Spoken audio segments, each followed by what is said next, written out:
আসসালামু আলাইকুম রহমতুল্লাহ। আজ একটা কথা না বললেই নয়, তবু লাইভে আসতাম, তো লাইভে আসি নাই, এটা স্মৃতি হয়ে থাকবে না, তো এই জন্য ভিডিও করলাম।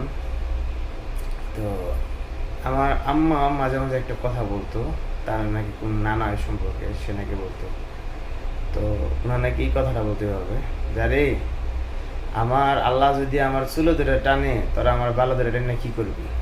মানে এটার অর্থ দাঁড়াইছে এরকম কি, যে কথাটা শুনতে খারাপ দেখা গেল, মানে অর্থ সেরকম আল্লাহ যদি কাউকে যদি রহমত করে, হ্যাঁ, কারোর উপর যদি রহমত বর্ষিত করে, আল্লাহ যদি তাকে ভালোবাসে, তো মানুষ মানুষের ক্ষতি করেও শেষ করতে পারে না।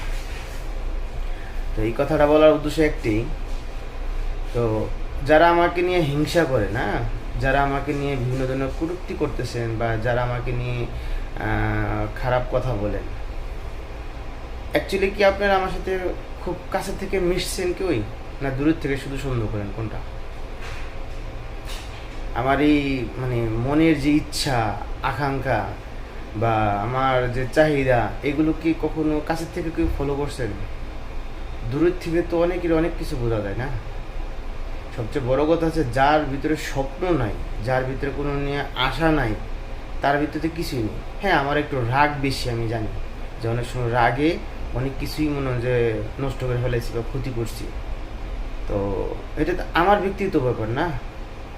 আমি পরিশ্রম করছি, আমি টাকা উপার্জন করছি, আমি টাকা নষ্ট করছি, আবার আমি টাকা কামাই করবো।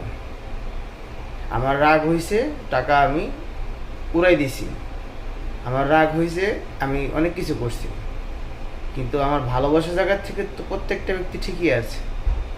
এখন একটা কথা, আপনারা মনে করেন, আপনাকে যদি একজন যদি চ্যালেঞ্জ করে তুমি এটা করো, তখন আপনি কি করবেন বলেন? তাহলে চ্যালেঞ্জের মোকাবেলা করতে গিয়ে সে ক্ষতি হইতে পারে, তো সেই ক্ষতিগ্রস্ত হয়তো বা আমি হয়েছি। আচ্ছা যাক, এরা গেল এক।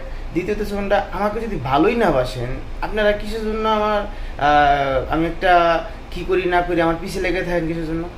আরে আমাকে যদি আপনারা ঘৃণাই করেন, আমাকে যদি ভালোই না বাসেন, আমি যদি আপনাদের যোগ্য মনে না হয়, আমি যদি আপনাদের যদি কাছের কোনো মানুষ না হই, রক্তের কোনো মানুষ না হই, বন্ধু বান্ধব না হই, তাহলে কিসের জন্য আমার সাথে ঝুলা থাকেন? আমি কি করি না করি এটা কিসের জন্য দেখেন?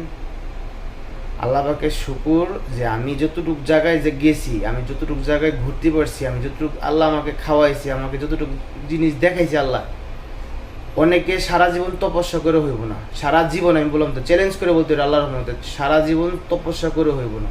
তা আমি আল্লাহ পাকে আমার রহমত, আল্লাহ পাকে কি বলবো, যে ওনার দয়া